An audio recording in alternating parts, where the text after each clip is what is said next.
नहीं, मेरा नाम डॉक्टर कल्बे हैदर है। मैं कंसल्टेंट साइकेट्रिस्ट हूँ। पिछले 8 से 10 साल से हैदराबाद में अपनी खिदमत सर अंजाम दे रहा हूँ।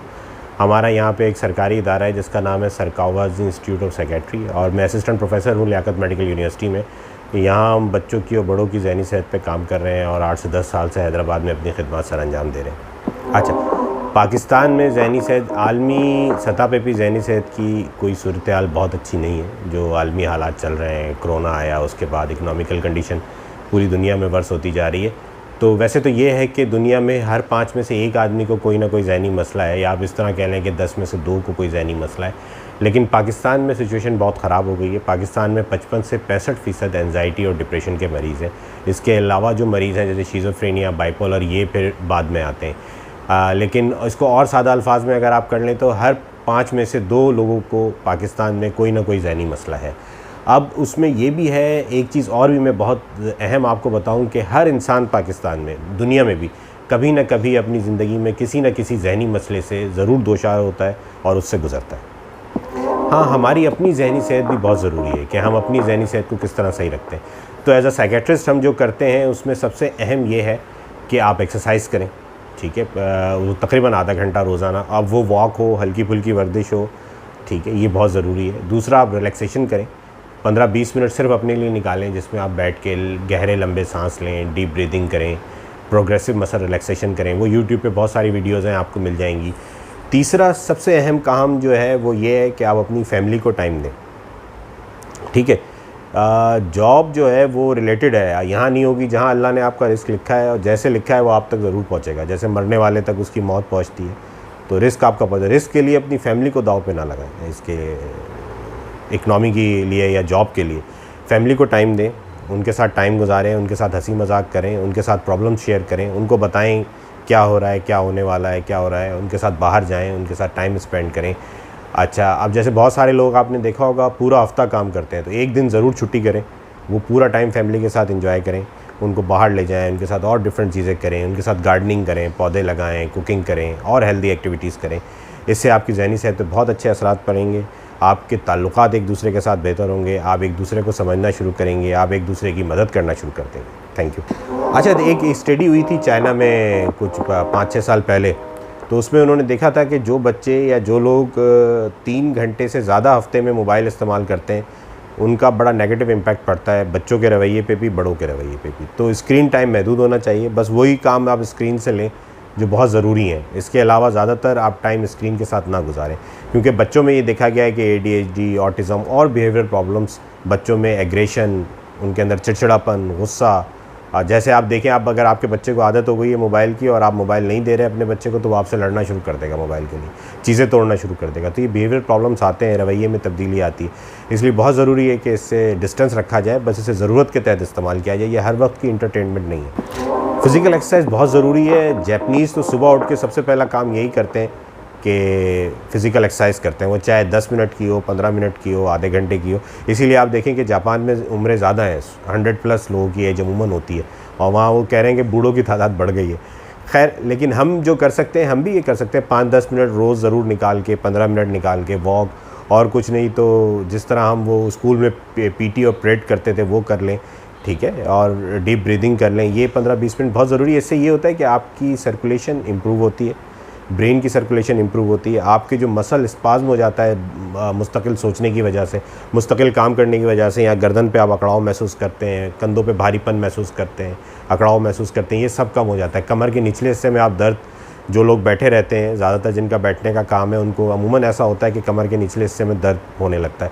उसकी बड़ी वजह ये है कि वहाँ से सर्कुलेशन खून की कम हो जाती है। तो जब सर्कुलेशन वहाँ बढ़ेगी, पूरी बॉडी में बढ़ेगी, तो उसके बड़े पॉजिटिव मेंटल हेल्थ पे असरात हैं, और आप डिफरेंटली चीज़ों को देखना शुरू कर देते हैं, बड़े पॉजिटिवली आप चीज़ों को लेते हैं जब एक्सरसाइज शुरू करते हैं। हाँ, अच्छा, इसका जवाब मैं अभी पहले भी दे चुका हूँ, दोबारा आपको बता देता हूँ कि फैमिली टाइम बहुत इंपॉर्टेंट है। अगर आप रोज़ टाइम नहीं दे सकते तो हफ्ते में एक दिन ऐसा ज़रूर निकालें जो आप सारा दिन फैमिली के साथ रहें। उससे आपको एक दूसरे की प्रॉब्लम्स का पता चलेगा। यही हम एक दूसरे से शिकायत करते हैं कि ये उसे मेरी प्रॉब्लम का नहीं पता, मुझे उसकी प्रॉब्लम का नहीं पता। तो जब आप एक दूसरे के साथ टाइम ही नहीं गुजारेंगे तो एक दूसरे की प्रॉब्लम्स का, अच्छाइयों का, दूसरी चीज़ों का कैसे पता चलेगा। जब एक दूसरे के साथ आप टाइम गुजारेंगे तो आपको पता चलेगा आप एक दूसरे में क्या स्किल्स हैं, उनसे कैसे हम काम ले सकते हैं, ठीक है, एक दूसरे से अपने दिल की भड़ास कैसे निकाल सकते हैं, ठीक है, इसको हम कैथेरेसिस कहते हैं, ये कैसे कर सकते हैं, ठीक है। तो वो कहते हैं कि बर्तन भी एक साथ हो तो एक दूसरे से टकराते हैं, तो उसका टकराने का टाइम यही है कि आप फैमिली टाइम दें, एक दूसरे से टकराएं, हंसी मजाक करें, खिलखिला के हंसें, ये बहुत ज़रूरी है। अच्छा, बच्चों पे बड़े नेगेटिव असरात पड़ रहे हैं। देखें आप, कोई कहीं लोड शेडिंग हो, लाइट चली जाए, बच्चों को निकाल के सड़कों पे ले आते हैं, टायर जलाते हैं, लाइट आ जाती है, तो ये बड़ा नेगेटिव इम्पैक्ट है। इससे बच्चे ये सीख लेते हैं कि हर चीज़ का हल जो है वो सिर्फ लड़ाई झगड़ा एग्रेशन है, कि आप लड़ें भिड़ें और इससे काम निकाल लें। तो फिर उनकी लर्निंग ऐसी हो जाती है, फिर वो स्कूल में टीचर से लड़ना शुरू कर देते हैं, ग्रुप बना के दोस्तों से लड़ना शुरू कर देते हैं, स्कूल से भागना शुरू कर देंगे, बगैर बताए इधर उधर चले जाएंगे, घर में चले जाएंगे। तो इसलिए, और दूसरी बात ये कि जब मैंने ये भी बहुत सारे वालिदैन आते हैं कि बच्चा स्कूल नहीं गया, हमने पकड़ के इसको मारा, फिर ये स्कूल जाने लगा। तो ये बड़ा नेगेटिव इसका इम्पैक्ट होता है, क्योंकि ये जो आपकी मारधाड़ है ना, ये एक स्प्रिंग पे प्रेशर की तरह होती है। जब तक आपके अंदर एनर्जी, आप बच्चे को मारोगे, ठीक है, उसको प्रेस करोगे, लेकिन जब आपकी एनर्जी ख़त्म हो जाएगी तो वो स्प्रिंग की तरह वापस बैक करेगा। तो फिर जब वो बैक करेगा तो वो आपको एब्यूज़ करेगा। तो ये इस तरह से नहीं करें बच्चों के साथ। बच्चों के साथ उनको टाइम दें, उनसे डिस्कस करें। अगर वो स्कूल नहीं जा रहे, कोई और प्रॉब्लम करते हैं, आजकल आप देखें बच्चों में ड्रग्स के इस्तेमाल बहुत बढ़ गया है।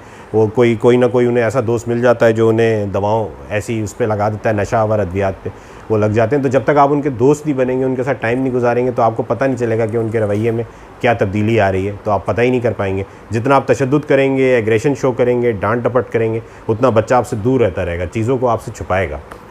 अच्छा, मैं तो ये दोनों काम करता हूँ जो मैंने पहले भी आपको एडवाइस किए कि एक एक्सरसाइज ज़रूरी है, आधा घंटा 45 मिनट, वो चाहे वॉक की सूरत में हो या जिस सूरत में भी हो। और सबसे अहम चीज़ है फैमिली टाइम। आप अपनी जो भी आपकी फैमिली है, 1 लोग हैं, 2 लोग हैं, 3 लोग हैं, वालिदैन हैं, उनके साथ ज़रूर टाइम गुजारें, एक दिन उनके साथ ज़रूर गुजारें। इसका बहुत अच्छा असर पड़ता है मेंटल हेल्थ। हाँ, अच्छा, 2023 की जो मेंटल हेल्थ थीम है उसके मुताबिक ज़हनी सेहत एक आलमी इंसानी हकूक़ है, और ये बात बिल्कुल ठीक है। इसके लिए सबसे पहले हमें ज़हनी सेहत को समझना पड़ेगा। देखिए, ज़हनी सेहत ये होती है कि हम क्या सोचते हैं, क्या महसूस करते हैं और उस पर अमल कैसे करते हैं, ठीक है। हम जज्बाती तौर पे कैसे हैं, हम अपने ज़हनी तनाव को कैसे मैनेज करते हैं, हमें अपनी सलाहियतों का पता है और उन सलाहियतों से हम कैसे काम लेते हैं। जब ये चीज़ें हमें अंडरस्टैंड हम करने लगें कि ये हमारी ज़हनी सेहत है, और हम इर्द गिर्द लोगों में देखने लगें कि वो ज़हनी तौर पर सही हैं या नहीं है। मतलब इर्द गिर्द का मुराद ये नहीं है कि आप हर किसी को बैठ के देखने लगें, मतलब अपनी फैमिली में आप एक दूसरे को सपोर्ट कर सकें इन बुनियादों पे जो मैंने आपको ज़हनी सेहत की बुनियादें बताई। अब आ जाएँ जी, ज़हनी सेहत एक इंसानी आलमी हक़ है, बिल्कुल हक़ है। आपको ज़हनी सेहत की चीज़ें मैसर होनी चाहिए, उन इदारों तक रसाई हासिल होनी चाहिए जहाँ ज़हनी सेहत अवेलेबल है। जो कोई भी है, कहीं भी रहता हो, किसी जगह भी रहता हो, किसी रंगो नस्ल से उसका ताल्लुक़ हो, किसी ज़बान, किसी फ़िरक़े से उसका ताल्लुक़ हो, उसको ये हक़ हासिल है कि वो अपनी ज़हनी सेहत को हासिल करे। वो उसके लिए काबिल रसाई हो, उसके लिए आसान हो। ऐसा ना हो कि पाकिस्तान में जैसे सूरत हाल चल रही है कि जी पेट्रोल इस वक्त 350 रुपये हुआ है, और वो कहीं दूर, कहीं थर में या कहीं कश्मीर में या बहुत किसी दूर जगह रहता है, और वो किसी बड़े शहर में आके ज़हनी सेहत के असूल तक नहीं पहुंच सकता। दुनिया में भी हालात ख़राब हैं। इसलिए स्लोगन सिर्फ पाकिस्तान के लिए नहीं दिया, ये तो पूरे वर्ल्ड का है। वर्ल्ड में भी इस तरह है कि अगर 100 लोग हैं ज़हनी सेहत से मुताल्लिक, उनको है प्रॉब्लम 100 लोगों को, तो उसमें से 30% लोग ऐसे हैं जो ज़हनी सेहत के इदारों तक आ सकते हैं। तो पाकिस्तान में आप अंदाज़ा लगाइए कि कितनी बुरी सूरत हाल होगी, क्योंकि हमारे पास तो हर डिस्ट्रिक्ट में, हर बड़े शहर में ज़हनी सेहत का इदारा मौजूद नहीं है। तो जब दुनिया में 70% लोग ऐसे हैं जो ज़हनी सेहत के मराकज़ तक नहीं आ पाते, तो पाकिस्तान में क्या हालात होंगे। तो अगर ऐसा कुछ है तो आप उन्हें सपोर्ट करें, उन्हें मशवरा दें कि वो ज़हनी सेहत के इदारों तक जाएँ और वो अद्वियात तक उनका बामहफूज़ रसाई उनको हासिल हो। Thank you.